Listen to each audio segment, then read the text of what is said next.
안녕하십니까. 책 읽는 킥복서 김보성입니다. 어제 이어서 알면서도 알지 못하는 것들 세 번째로 김승호 회장님의 지혜를 나눠보는 시간을 갖도록 하겠습니다. 자, 김승호 회장님께서 말씀하신 게 경험 경제로 이제 접어들고 있다는 말씀하셨는데, 소비자의 공감을 이끌어내기 위해서 생산자의 진정성이 필요한 시대가 되었다라고 말씀하신 거예요. 제품이 만들어진 이유나 제품을 생산하는 방법에 대한 솔직한 이야기, 사업이든 상품이든 스토리가 필요하게 된 것이다. 이제 기업 시장의 큰 실수는 과장과 사실이 아닌 것을 광고하는 일이다. 소비자는 내 손에 주어질 제품 그대로의 사진을 원한다. 그렇게 할 수 없다면 차라리 돈을 더 받고 제대로 만들어주기를 바란다. 광고에서 보여주는 것처럼 사실대로 만들어줄 때 소비자는 공감한다. 광고 이상의 가치를 준다면 소비자는 감탄한다. 오히려 광고가 필요 없는 시대가 되어가는 것이다. 소비자와 공감을 나누는데 광고가 무슨 필요가 있을까? 소비자는 본질에 충실한 기업을 분명 사랑한다. 자랑하고 보이려 든다. 이런 사업 환경을 앞두고 가짜로 사업하지 말자. 보면 이제 진정성, 그러니까 이제 회사가 소비자들한테 보여줄 때 있는 그대로의 값어치 그리고 스토리를 보여주는 게 중요한 경험 경제 시대가 됐다는 거예요. SNS라든지 인터넷이라든지 정보가 넘치는 시대이기 때문에 뭐 가짜로, 예를 들어서 뭐 햄버거를 파는데 햄버거 광고에 있는 사진보다 형편없는 햄버거가 나왔을 때 사람들은 이제 분노하게 된다는 거죠. 그래서 그 분노가 SNS 상이나 뭐 인터넷 상에서 엄청 많이 빠르게 퍼지게 되고, 그것 때문에 얻는 이익보다는 손해가 더 커지는 그러한 경험 경제 시대가 됐다는 얘기를 하셨습니다. 그리고 광고 그대로에 있는 것보다 더 좋은 물건이 나왔을 때 우리는 감동하게 되고 그거를 사람들한테 자발적으로 홍보를 하게 되는 거예요. 예를 들어서 LG의 그 노트북이 그 1kg가 안 되는 노트북이 있었는데 그거를 무게를 재보니까 광고한 것보다 무게가 더 적게 나갔습니다.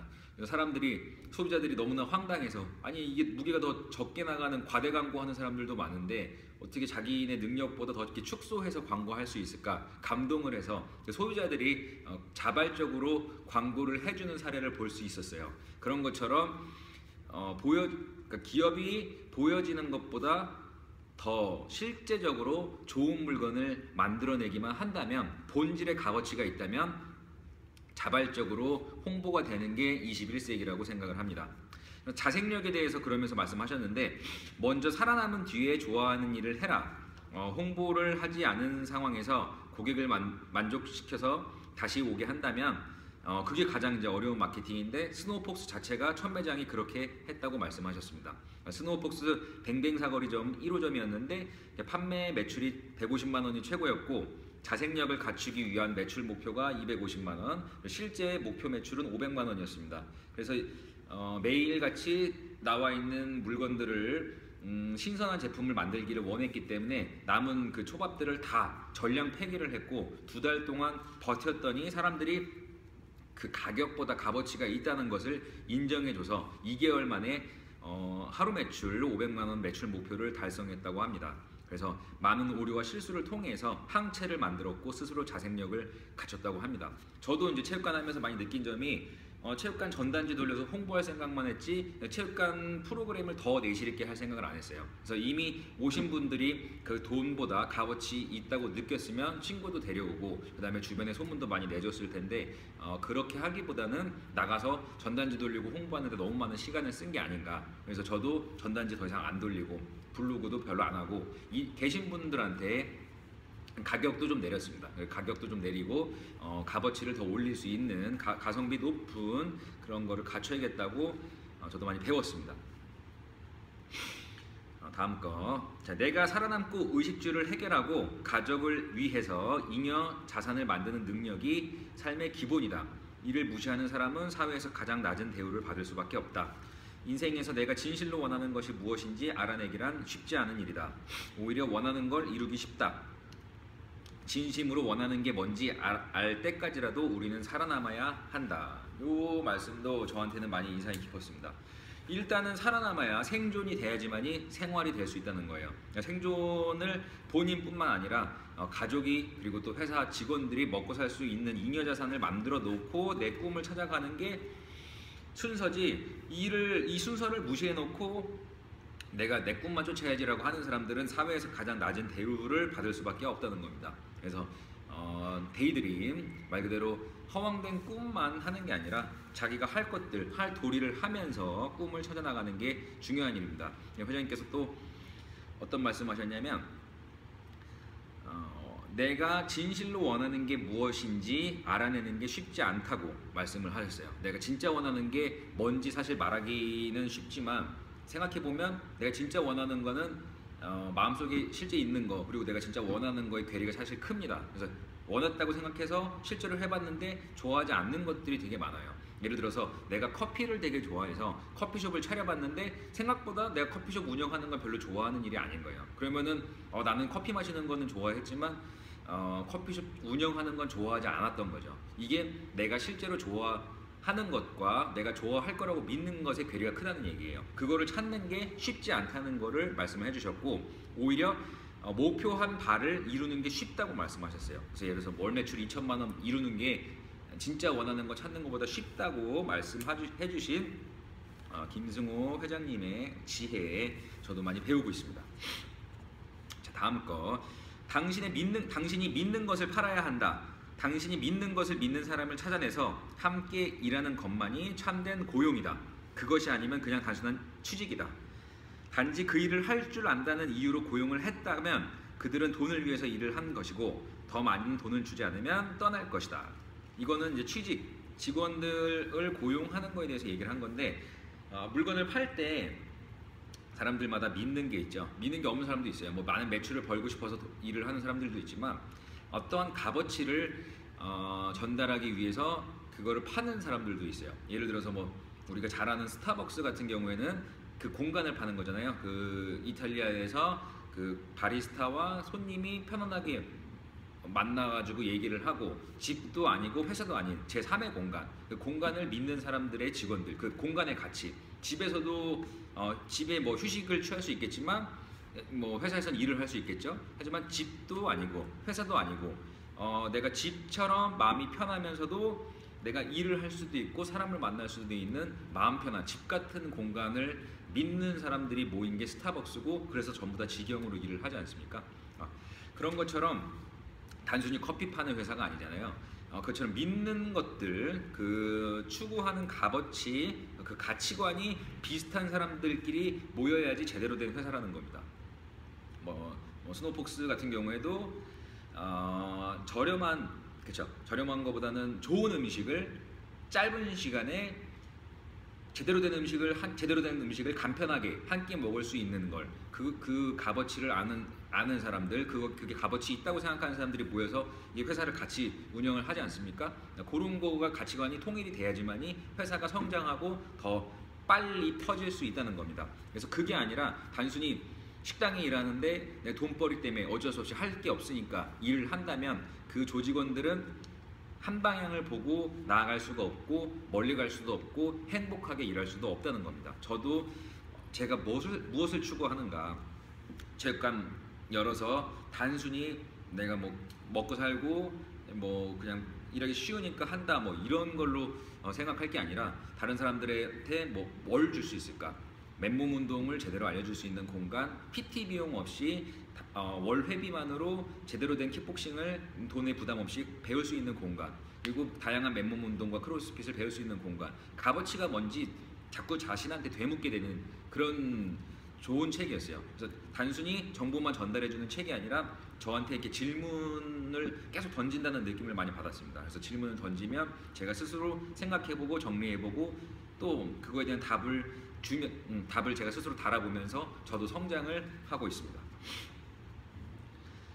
그래서 직원을 일단 뽑아놓고 가르치면 되겠는가라는 질문을 할 수 있잖아요. 사람을 모을 때 뽑아놓고 가르친다, 아니면 원래부터 제대로 된 사람을 뽑는다, 이거 두 개가 있을 때 애초부터 그 값어치를 가치관이 맞는 사람을 뽑는 게 되게 중요한 것 같습니다. 사람의 가치관은 쉽게 변하지 않고 저조차도 가치관이 쉽게 변하지가 않아요. 그래서 이미 그 방향으로 가려고 하는, 로마면 로마로 가려고 하는 사람들, 뭐 속도는 사람마다 차이가 날 수 있고 어디까지 갔는지는 어디까지 갔는지는 거리 위치 차이가 많이 날 수도 있겠지만 최종 목적지가 같은 사람들하고 같이 버스를 타고 가게 된다면 그 버스 안에서 내분이 없겠죠. 그래서 그 한마음 한뜻으로 버스가 멈췄을 때는 내려서 밀기도 하고, 그리고 또 뭐 운전을 잘하는 사람이 또 운전도 해보고, 바퀴를 돌릴 수 있는 사람들이 바퀴를 돌려보고, 같은 목적지로 갈 사람들을 애초부터 잘 찾아야 되는데, 그러려면 버스를 운전하는 사장이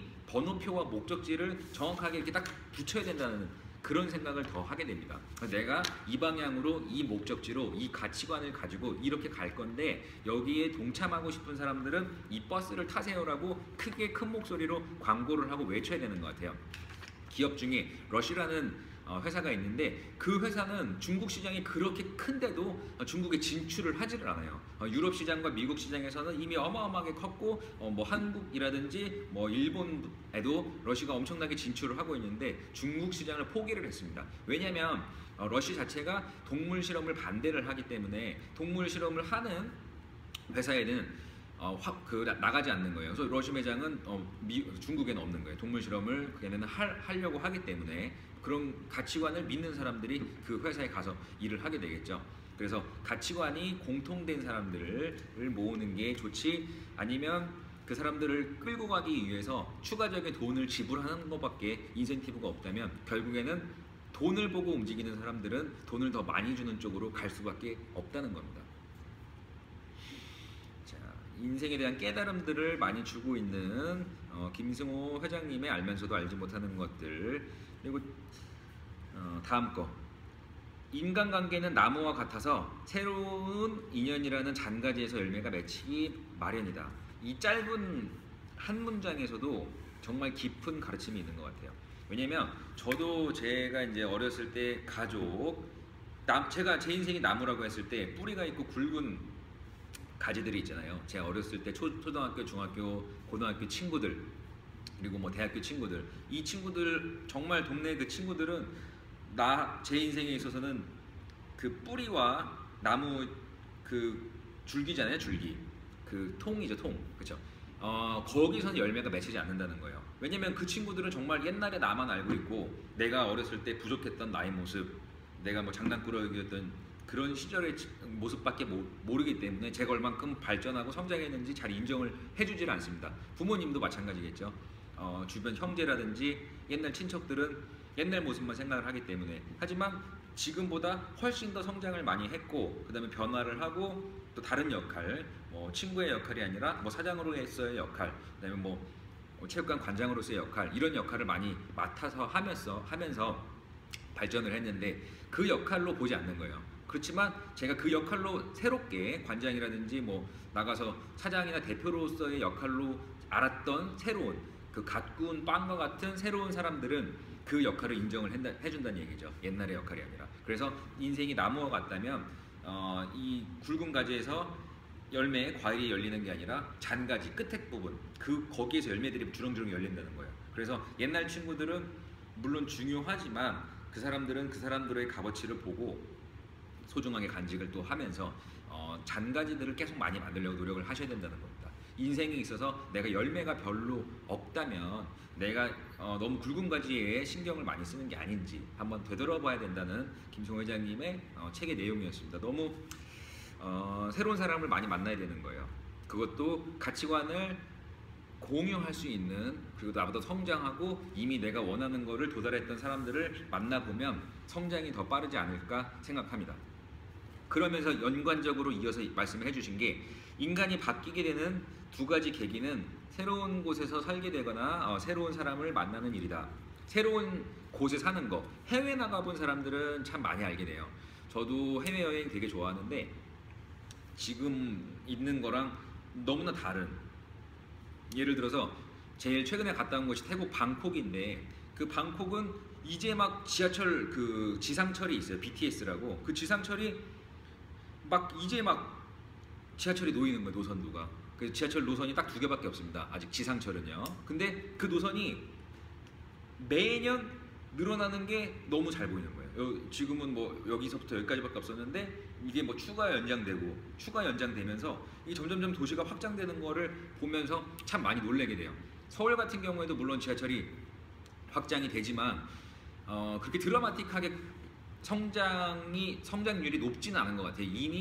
서울은 이미 다 성장을 거의 다 한 것 같고, 그 도시나 이제 외곽이라든지 그 경기도 지역은 이제 확장이 되고 있는데, 제가 살고 있는 서울은 이미 그 개발이 거의 끝났죠. 하지만 방콕은 이제 방콕 그 수도가 들썩들썩하는 게 느껴집니다. 그러면서 이게 대한민국에만 기회가 있는 게 아니라 뭐 태국에도 있고 뭐 다른 나라도, 제가 가보지 못했던 다른 나라에도 이런 식으로 기회들이 참 많겠구나, 이런 생각을 많이 느꼈습니다. 그래서 막 들썩하는 거예요. 지금 없던 뭐 새로운 사업들이 생기고, 뭐 하루가 다르게 건물이 올라가고, 하루가 다르게 철거가 되고, 새로운 주상복합들이 생기고, 이런 모습을 보면서, 예전에는 마사지 골목으로 쭉 있었는데 마사지 골목하고 여기 야시장이 있었는데 여기가 다 철거가 되고 엄청난 주상복합이 생겼을 때 그 뭐라 그럴까, 격세지감이라고 해야 되나요? 진짜 상전벽해하는 모습들을 보면서 새로운 곳에 살게 되면은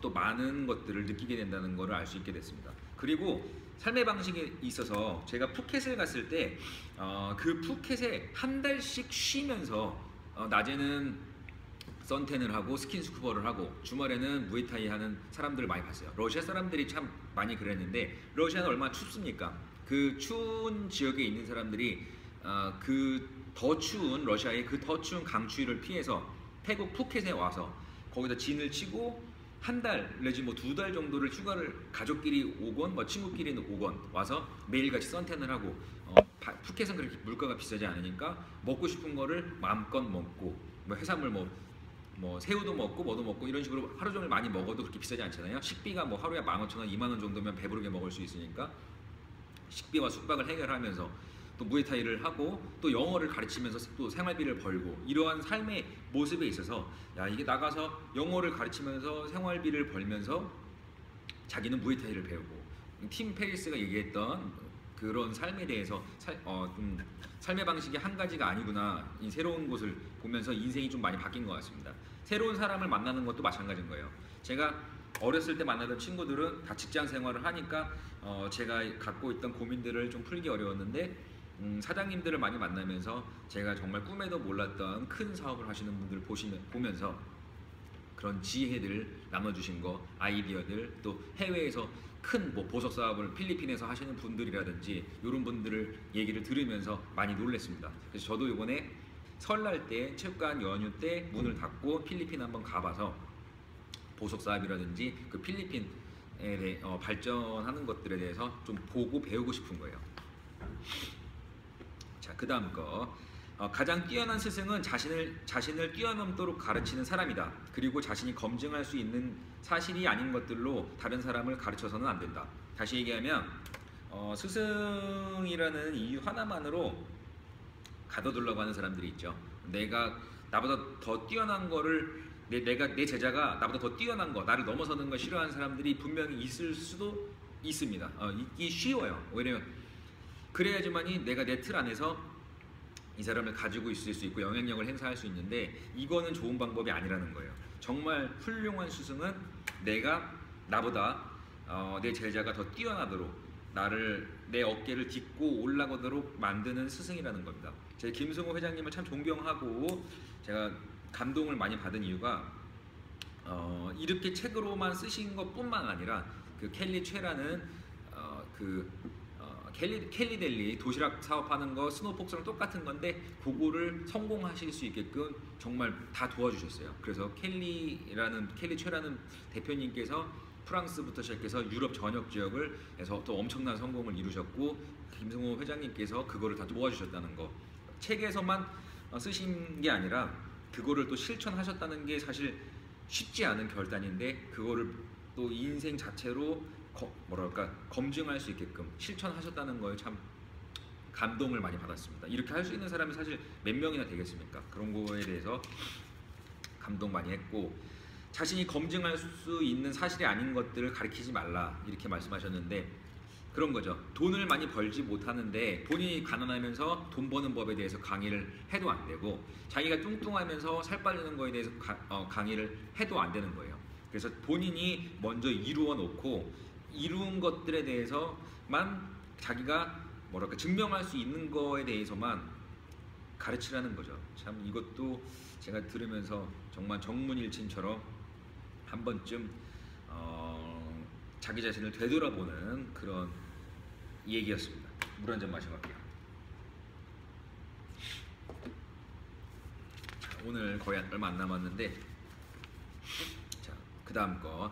육체의 대부분의 병은 마음에서 온다. 스트레스가 원인이고 스트레스는 잘못된 가르침과 순리에 역행한 결과이다. 거의 모든 질병은 세상을 대하는 태도의 불성실에서 온다. 평소 섭취하는 음식과 습관만 바꿔도 꽤 많은 질병에서 자유로울 수 있다. 나쁜 습관을 바꾸고 폭식이나 과식을 금하고 술, 담배를 절제하여 집안 출입을 일정하게 하고 함부로 사람을 사귀지 말고 가족을 먼저 보살피고 지나치지도 모자라지도 않은 운동을 하고 청결한 위생 상태를 유지해야 한다. 실제 삶에서 균형을 잡지 못하면 그가 가르치는 모든 것은 허상이 된다. 내 몸 하나 다스리지 못하는데 그 가르침을 어디에 쓴단 말인가, 이렇게 말씀하셨습니다. 그래서 몸에 있는 병들이 대부분 마음에서 온다는 거죠. 스트레스가 원인이고 스트레스는 잘못된 가르침과 순리에 역행한 결과.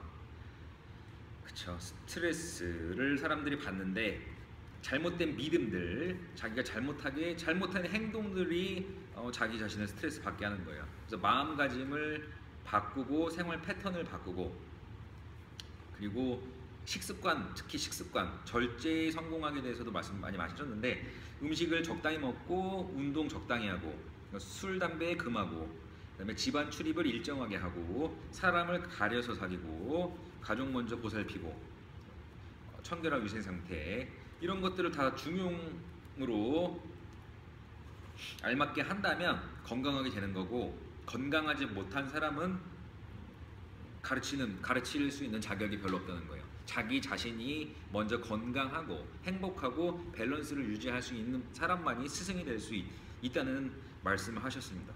이것도 성공을 향하는 우리들한테 좀 길잡이가 등대 같은 이야기 아닌가, 저도 생각을 많이 하고 있습니다. 그러면서 철학자 같은 말씀을 또 많이 해주셨는데, 약속 적게 하기, 보답을 바라지 않는 선행, 욕심을 없애는 것보다 다스리는 거, 말을 적게 하는 거, 그다음에 책 읽는 거, 그다음 새로운 길을 가는 거, 친절하게 사는 거, 멋지게 사는 삶의 테크닉에 대해서도 여러 가지로 얘기를 많이 해주셨어요. 그리고 또 인상 깊었던 것들, 이거는 그냥 책에 있는 내용 쭉 읽어드릴 건데, 제일 좋은 거는 책을 사서 보시는 게 제일 좋아요. 이게 제가 얘기한다고 해서 모든 내용을 다 말씀드릴 수 있는 것도 아니고, 이 내용이 저 개인한테 마음에 와닿던 내용들이기 때문에 책을 꼭 사서 읽어보시면은 이 값어치들을 마음속에 새기실 수 있습니다. 한 번만 보실 게 아니라 이건 정말 양서라고 제가 생각을 해서 몇 번씩 사서 몇 번씩 진짜 몇 번씩 읽어보는 게 중요한 것 같아요. 자기 전에 머리맡에 두고 꺼내서 또 보고, 꺼내서 또 보면 볼 때마다 새로운 깨달음을 주는 책인 것 같습니다. 이게 저의 단점이라고 생각할 수 있는 부분에 대해서 회장님이 깨우침을 주신 우화예요. 우화. 이거 좀 감동적인 이야기인데, 마음속에 퇴비 더미 만들기. 이건 책에 있는 내용 그대로 옮겨보겠습니다. 타인에 대한 뒷담화는 똥이다. 이 똥을 받자마자 그대로 던져버린다면 내가 속해 있는 모든 사람들이 똥물을 엎어쓰고 모두 달아나 버릴 것이다. 이런 일은 똥을 만든 사람과 이를 대신에 뿌려줄 사람만 있으면 언제든지 똥판을 만들 수 있다. 누구든지 이런 똥을 나르는 사람이 있으면 그만두라 말하고, 이를 받는다면 마음속에 삭혀서 나중에 퇴비로 만들어야 한다. 누군가의 리더가 되고 누군가에게 힘이 되어야 하는 사람은 마음속에 이런 쓰레기 더미들을 모아 퇴비를 만들 퇴비 더미를 하나씩 만들어 넣어야 한다. 주변에서 전해주는 마음의 쓰레기를 한 군데 모아 오래 삭혀두었다가 구수한 냄새가 나기 시작하면 그때야 주변에 뿌려주면 된다. 화평케 하는 자에게는 복이 있다는 것을 바로 이를 뜻한다. 그런 사람이 주위를 천국으로 만들고 그런 사람이 우리들 사이의 진정한 리더다. 아랫사람이 말이나 주변의 평가를 듣고 바로 그 사람을 함께 비난하거나 심지어 그 비난을 전하거나 하면 안 된다. 아직 똥이 퇴비가 되지 않았기 때문이다. 내가 받은 비난이나 비판이 내가 받은 욕 중에서 정말로 내가 받아도 된다고 당연하다고 느낀 것이 얼마나 있느냐. 그러니 다른 이에 대한 모든 판단은 내가 직접 해야 하며 내가 경험한 것을 근거로만 판단해야 한다. 이것이 쓰레기나 똥이 퇴비가 되고 비료가 되는 과정이다. 퇴비 더미를 만들어 놓으려면 내 안에서는 열이 나고 아프고 힘이 들 수 있다. 그거를 감싸고 몇 달이고 몇 년이고 견뎌야 한다. 이를 견디지 않으면 가족이 와해되기도 하고 몇십 년 친구들이 편을 나뉘고 유능한 직원들이 빠져나가고 결국에는 밥값만 축내는 한 달짜리 친구들만 모여있게 된다. 우리 안에 있는 모든 마음은 스스로 축적된 사고와 경험을 기반으로 해야 한다. 이렇게 말씀하셨는데 마음속의 퇴비더미 더러운 것들을 모아서 그거를 발효시킬 공간을 만들어야 된다는 거예요.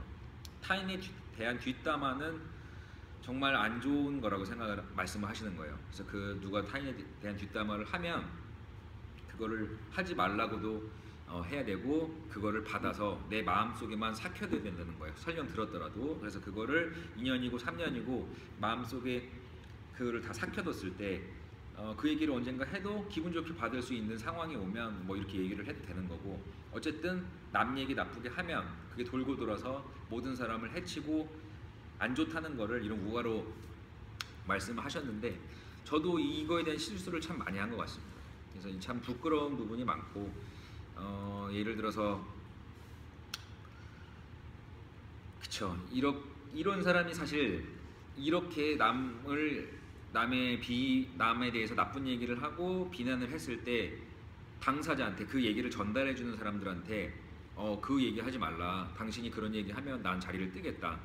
당신같이 얘기하는 사람이 싫다. 그런 얘기를 하지 말라고 대놓고 용기 있게 얘기할 수 있는 사람도 별로 없죠. 하지만 그게 쌓이고 시간이 지나고 그 사람의 인성이 그렇게 된다면 그 사람은 정말 신뢰 있는 사람이 되겠죠. 저도 참 그거를 못했던 부분이고 제가 가장 많이 했던 실수라고 생각을 하는데, 이 얘기를 읽으면서 참 많이 뼈 아팠고 제가 그동안 했던 실수들도 많았는데 이렇게 생각을 하셨기 때문에 그렇게 큰 조직에서 문제없이 많은 사람들한테 화평케 하고 주위 사람들을 천국으로 만든 회사를 차리실 수 있지 않았나. 그래서 제가 그 회장님의 책을 안 읽고 그런 내용들을 배우지 못했다면 옛날처럼 똥을 뿌리고 다녔을 텐데 얼마나 다 똥판이 됐겠어요. 근데 이런 얘기를 들었고 감동을 많이 했고 반성을 많이 했기 때문에 나도 이렇게 좀 많이 바뀌어야겠다. 이런 부분 참 책에서 와닿아서 좀 뼈아픈 실수들, 그런 부분입니다. 그래서 이 부분은 제가 평생을 명심하고 더 이상 저도 똥을 뿌리지 않고 퇴비를 만들어서 정말 유용하게 쓰고 내 마음속에 내 마음에 사귀고 주변을 화평하게 하는 사람, 이런 사람이 정말 진정 리더죠. 이런 생각을 못하고 살았습니다. 그래서 부끄러웠는데 회장님께서 알려주셔서 너무 감사했어요. 마지막입니다. 인생을 바꾸고 싶다면 누구와 만나고 어디에 사는가가 핵심입니다. 나는 매일 현실에서 사람들이 인연에 따라 변해가는 모습을 봅니다. 나 역시 훌륭한 사람들을 만나서 사업의 세계로 들어왔고 저자가 되고 선생이 되었습니다. 그들을 만나기 전에는 꿈도 꾸지 못했던 일들이 기적처럼 이루어졌습니다. 내 주변에 나를 만나 사업가가 되고 저자가 되고 선생이 되는 사람도 많아졌습니다. 그들 역시 나를 만나기 전에는 생각도 하지 못했던 일입니다.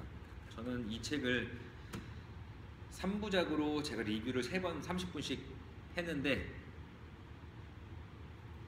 보면서 제가 이 책을 읽지 못했다면 정말 깨닫지 못했던 부분은 정말 많았을 것 같고 읽었기 때문에 배운 게 많았습니다. 그래서 인생을 바꾸고 싶다면 누구와 만나느냐, 어디에 사느냐, 누구와 만나는가가 정말 중요한 것 같아요. 그래서 그 사람이 쓴 책을 읽고 그 사람들하고 어울리고 배우려고 하고 노력하는 자세만이 변화를 이끌어가는 최대한 빠른 길이 아닐까 생각을 합니다. 회장님께서 이 좋은 책 너무 써주셔서 너무 감사하고 저도 많이 배우고 그리고 저도 성공을 하게 되면 그 배움, 가르침 나누겠습니다. 책 읽는 킥복서 김보성이었습니다. 감사합니다.